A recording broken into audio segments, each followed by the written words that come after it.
প্রধান জাবেদা দেখো কোনটা আসবে। 2 তারিখে ক্রয় ডেবিট, নগদান ক্রেডিট, ব্যাংক ক্রেডিট আছে না? তাহলে বিবরণে ঘরে লিখো ক্রয় হিসাব। ক্রয় হিসাবে 25,000 লিখো, আর নগদান ক্রেডিট ঘরে লিখো 25,000। জাবেদাটা ক্রয় ডেবিট, নগদান ক্রেডিট, ব্যাংক ক্রেডিট, কিন্তু এখানে নগদ আর ব্যাংক একই কথা বোঝাবে। এই জন্য ক্রয় লিখে ক্রয় ডেবিটে 25,000, নগদান ক্রেডিটে হিসাব খাতে ঘরে ক্রয়।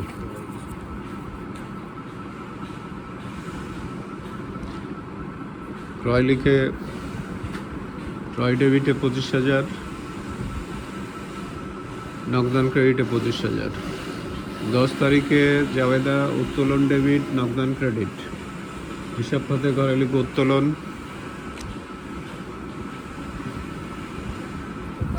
দিয়ে উত্তোলন বলে কোনো ঘর টেনেছ? তাহলে অন্যান্য ডেবিটে লিখো 4,000, অন্যান্য ডেবিটে 4,000, নগদান ক্রেডিটে 4,000। তারপরে 14 তারিখ দেখো সাদমান এন্টারপ্রাইজকে 30,000 টাকার নিষ্পত্তিতে চেক প্রদান। জাবেদা পাওনাদার ডেবিট, নগদান ক্রেডিট, বাট্টা ক্রেডিট। 14 তারিখ বিবরণে হিসাব খাতের ঘরে লিখো পাওনাদার। হ্যাঁ, হিসাব খাতের ঘরে পাওনাদার লিখবা। পাওনাদার ডেবিট ঘরে লিখো 30,000, নগদান ক্রেডিটে লিখো 29,000, আর বাট্টা ক্রেডিটে লিখো 1,000। এরপরে 22 তারিখ ভাড়া ডেবিট, ব্যাংক ক্রেডিট। ভাড়া হিসাব খাতের ঘরে ভাড়া লিখো।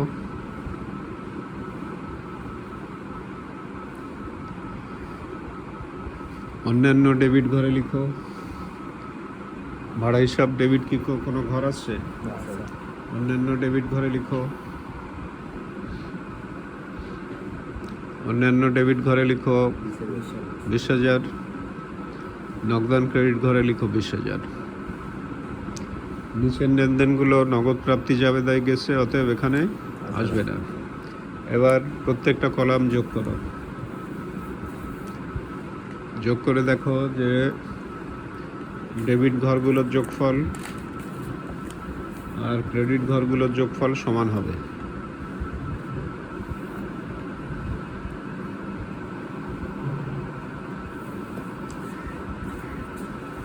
তাহলে প্রধান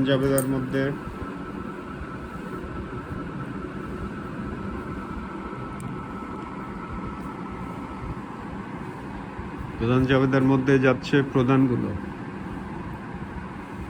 যেখানে নগদান বা ব্যাংক হিসাব ক্রেডিট আছে সেগুলোই যাচ্ছে।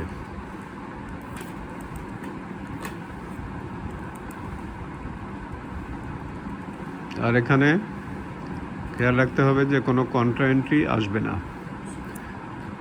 কন্ট্রা এন্ট্রি মানে নগদ আর ব্যাংক, নগদান ডেবিট, ব্যাংক ক্রেডিট এ ধরনের কোনো জাবেদা আসবে না। আর সব ডেবিটগুলোর যোগফল, ক্রেডিটগুলোর যোগফল সমান হবে। তোমার কমপ্লিট? দেখি খাতাটা। তাহলে এই প্রধান জাবেদা এখানে লিখতে হবে নগদ প্রধান জাবেদা। এটা কি জিনিস? এইভাবে তাহলে প্রথম জাবেদায় ক্রয় ডেবিট আছে, ডেবিট ঘরে 25,000, নগদান ক্রেডিট ঘরে 25,000। উত্তোলন ডেবিট থাকার কারণে উত্তোলন যেহেতু ঘর নাই, অন্যান্য ডেবিটে 4,000, নগদান ক্রেডিটে 4,000। তারপরে প্রদেয় বা পাওনাদার ডেবিটে 30,000, নগদান ক্রেডিটে 29,000, বারটা ক্রেডিট 1000। ভাড়া ডেবিট ছিল, ভাড়া ডেবিট ঘর নাই, তাই না? এই জন্য অন্যান্য ডেবিটে 20,000,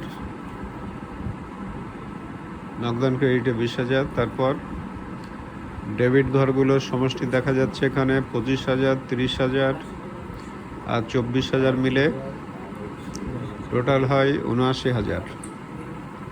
আর ক্রেডিট ঘরগুলোর যোগফল টোটাল হয় 79,000, এইভাবে সমান হবে।